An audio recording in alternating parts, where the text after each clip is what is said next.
Hi,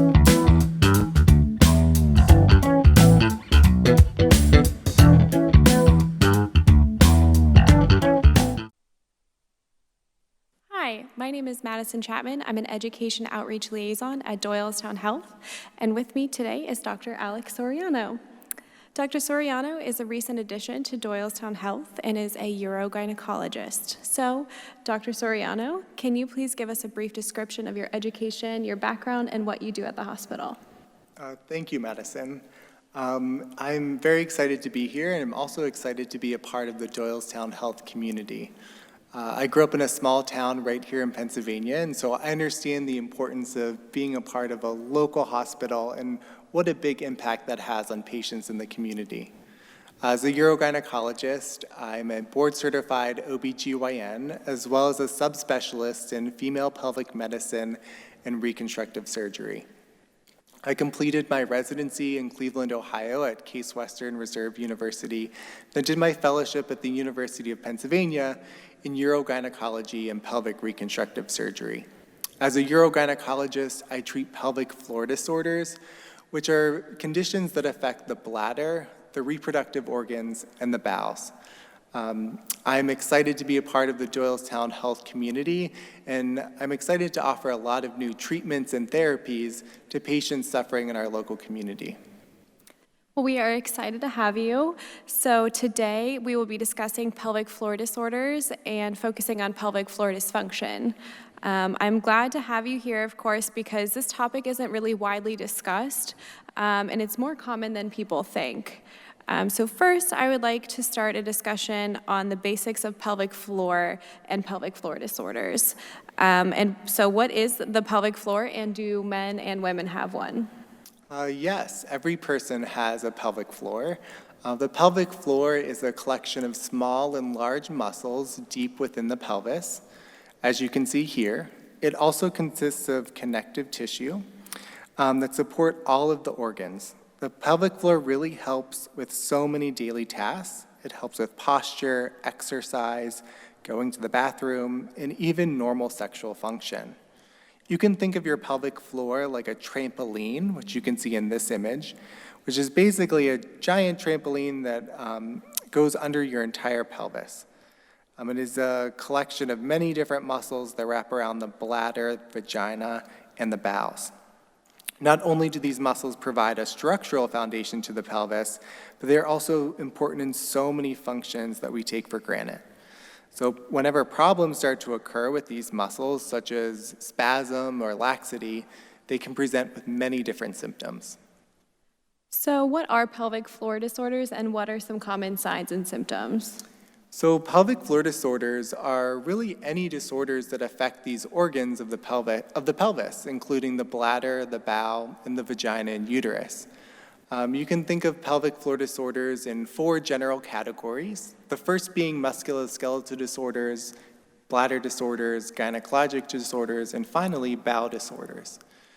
In musculoskeletal disorders, common things include pelvic floor dysfunction and myofascial pelvic pain, which is chronic muscle pain syndromes. Also, pudendal neuralgia and other neuropathies can affect the pelvic floor, which often presents with a burning or tingling sensation within the vagina or bladder and bowels. And then finally, vaginismus, which is a chronic contraction of your pelvic floor muscles whenever a woman is trying to engage in sexual activity. As you can imagine, these can present with chronic pain conditions throughout many different points in your lifetime. In addition to that, there are also bladder disorders. Most commonly, there's overactive bladder, which are patients who are always running to the toilet. They can't quite make it there in time and will start to leak. They get up in the middle of the night, and they always feel like they're going to the bathroom throughout the day.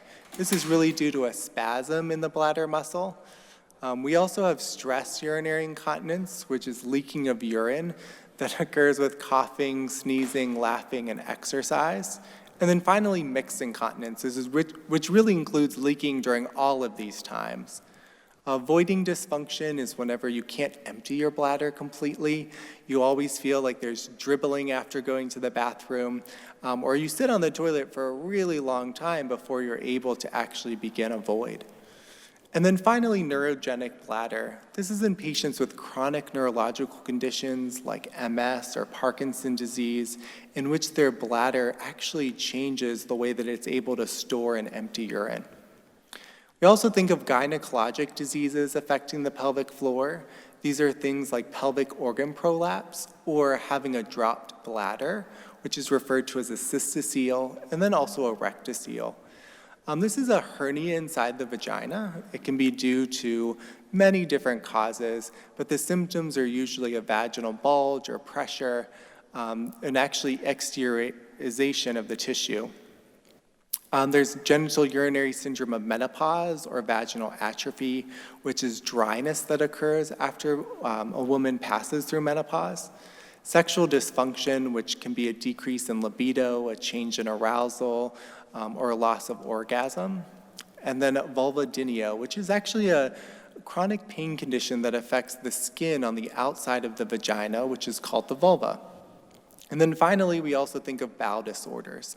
Common bowel disorders of the pelvic floor include accidental bowel leakage, which is leakage of stool, mucus, or gas from the rectum, and then defecatory dysfunction, which is when a patient isn't able to completely evacuate stool.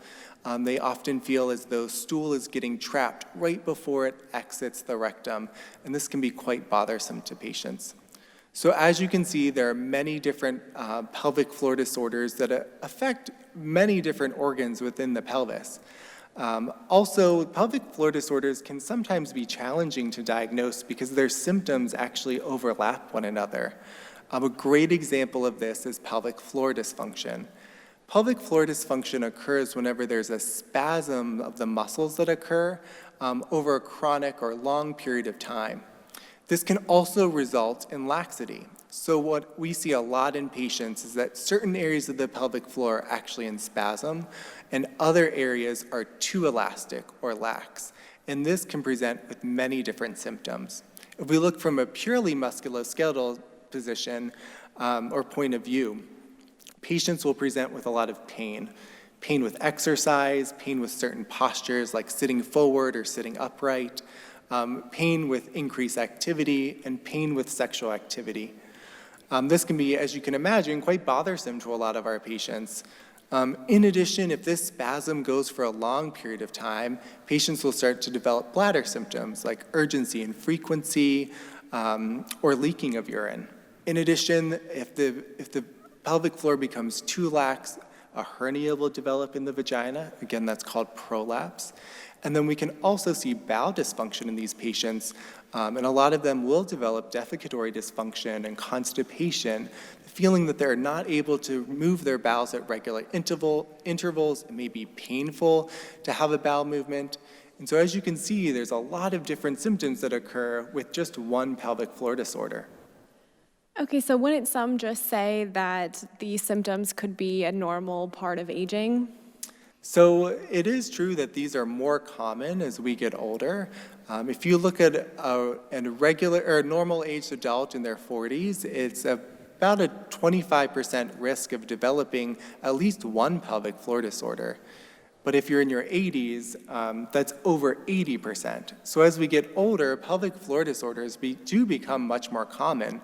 But I wouldn't say that these symptoms are normal, and we certainly have a lot of safe and effective treatment for patients to help reduce these symptoms.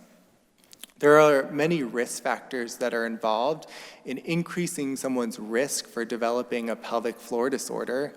These include things like age, having prior deliveries and pregnancies, as well as other chronic medical conditions like constipation, obesity, and prior surgeries like hysterectomies. Even someone's genetics can play a component to developing pelvic floor disorders as well. So from this standpoint, unfortunately, we can't mitigate or reduce a lot of these risk factors. But the good news is that there are a lot of treatments that can be done to help prevent these symptoms from getting a lot worse. So what are some early signs that people can notice so they do get that early intervention? So I think it's important that women pay attention to their pelvic floors and understand some of these early signs. I think most patients understand what their baseline is and what normal is for them. But if you do start noticing that your bladder is misbehaving, like you're waking up in the middle of the night to go pee, or you find that you're someone who pays attention to where the toilets are whenever you go out to a restaurant or go shopping, these can be early signs that you're actually developing overactive bladder or stress incontinence. Some women will note that they'll have to start wearing a liner in their underwear because they're having very small amounts of urine dripping out. It's important to identify these symptoms early so we can prevent you from, leaking your entire bladder volume in the future and prevent wearing Depends or other underwear. From a gynecologic standpoint, early symptoms of prolapse include a bulge within the vagina. Usually this hernia is worse whenever women are more active. So oftentimes after a really strenuous yoga class or Pilates class, or after a long day out in the garden, you might notice that these vaginal pressure symptoms are a lot worse. And this is an early indication that you may actually be developing prolapse. For bowel disorders, if you're really someone who notices that you're running to the bathroom if you have to have a bowel movement, or on the reverse side of that, if you're someone who goes multiple days without having a bowel movement, that can be an early indication that something may be wrong with your pelvic floor.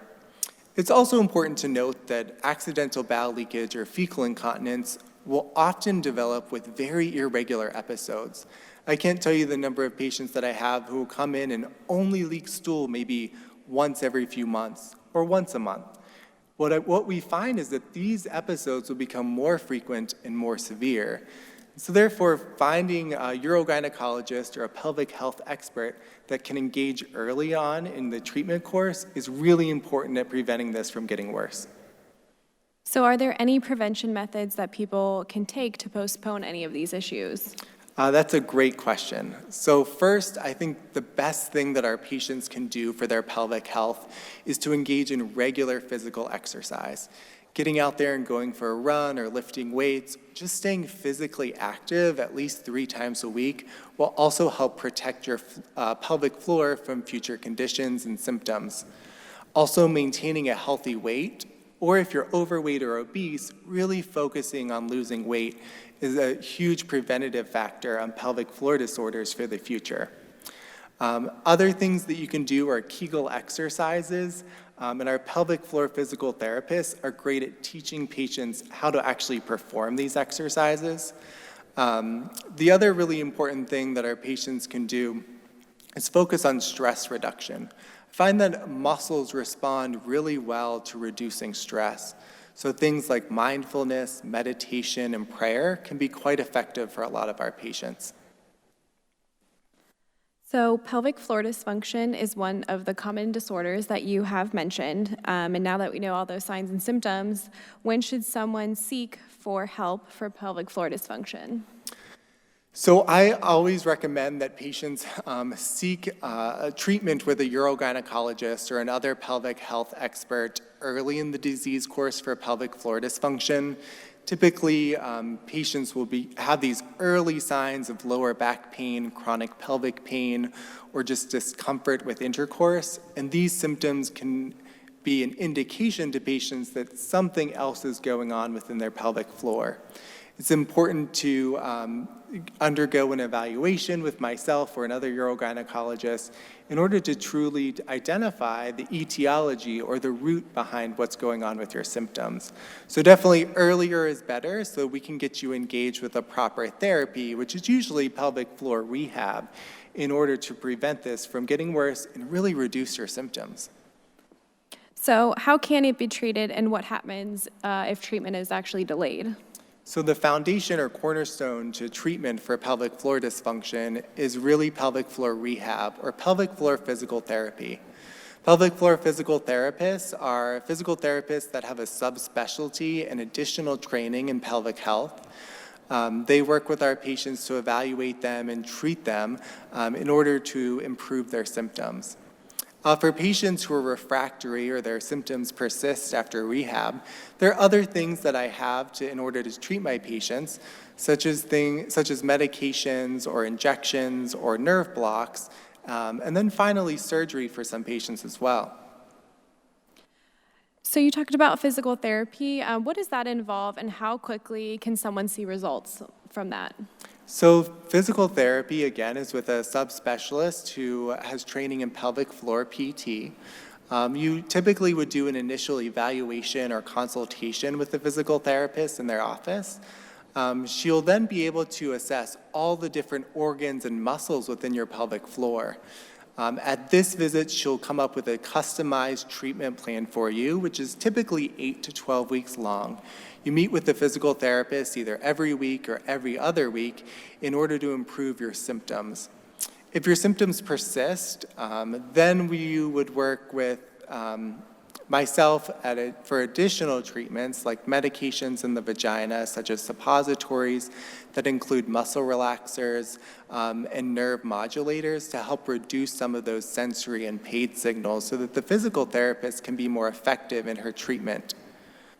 In addition to that, there are injections that I can apply into the vagina, which is Botox injections, as well as nerve blocks that will help block the nerves that go to the vagina, the bowel, and the bladder to help reduce a lot of these symptoms. Okay, so you mentioned surgery and, of course, nerve blocks as a late option. Can you talk more about that? Yeah, so some of the injections that I provide into the pelvis include Botox injections, which really act as a paralytic agent to reduce spasms within the pelvic floor.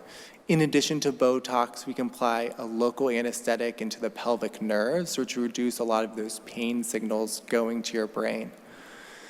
So those two in combination with physical therapy can be quite effective for patients with pelvic floor spasms. In addition to that, we can also apply Botox into the bladder, which can be quite effective for overactive bladder and bladder spasms. In addition to that, we have pacemakers for the bladder, as well as medications to help reduce some of these bladder symptoms. There's also sling surgeries, which are quite effective for helping leakage of urine. And then with prolapse, the mainstay is really surgery. We have a lot of really great surgical options for patients. As you can see here, a prolapsed uterus is really a hernia of the uterus coming out of the vagina. We use robotic surgery, which is minimally invasive surgery, to correct this prolapse by removing the uterus and then reconstructing the vagina so it's internal and structurally it'll be similar to what it was before you had babies. In addition to this, we also offer vaginal surgery, which allows us to reconstruct the vagina without making any incisions on the abdomen. So we have lots of options for patients. The great thing about Doylestown is that we offer minimally invasive surgery for patients, which means our patients have less pain, a faster recovery time, and they're really able to get back to their normal routine and regular activities a lot faster. Well, thanks for sharing all that information. So now that someone has a lot more information on all of your resources, why should someone choose Doylestown Health? So at Doylestown Health, we have a comprehensive pelvic health program that really customizes treatment plans to the needs of each individual patient. We have a team of urogynecologists, urologists, gastroenterologists, colorectal surgeons, and pelvic floor physical therapists to meet the needs for any different pelvic floor condition that may arise. We are integrated, which means that I'm in constant contact with our gastroenterologists and our urologists and other surgeons in order to collaborate and provide the best care for our patients and our community. So what would a timeline look like if someone wanted to come and see you? So the timeline would be first an initial consultation in my office where we really assess your pelvic floor. We'll look at the bladder, the vagina, the bowels, and all the muscles of the pelvis, really to understand what is the driving factor in your pelvic floor condition. After that, we come up with an individualized, evidence-based treatment plan, which may include integration with urologists or colorectal surgeons, but it also may be a referral to pelvic floor physical therapy. Again, a pelvic floor disorder is a chronic condition. These things aren't necessarily treated with a flip of a switch, but we'll be able to create a program together over the following weeks in order to reduce a lot of your symptoms that you're having. So what are some key takeaways that you would like the viewers to know about pelvic floor dysfunction and pelvic floor disorders in general? I think it's important that all patients understand that pelvic floor disorders are really common. You know, these aren't things that we talk about frequently with our family or with our friends, but I think it's important that all patients know that this isn't something that you have to suffer in silence or not talk about with people. So we are here to help treat you and reduce your symptoms. The other important thing is that there are lots of treatments available, from least invasive to more invasive treatments. And we are really here to provide you and offer you with all the resources available. So if one of our viewers is watching and they think that they or someone that they know might have any symptoms of any pelvic floor disorders, how would they be able to contact you? So I am a part of Doylestown Health Urology, which is located in Doylestown across the street from the hospital on Progress Drive. I also have offices in Warminster and Wrightstown. You can reach us at 215-230-0600 and just ask for the Division of Urogynecology or Dr. Soriano. You can also visit our webpage at doylestownhealth.org through the urogynecology portion of the website. Well, thank you so much for joining me today, Dr. Soriano. Thank you, Madison.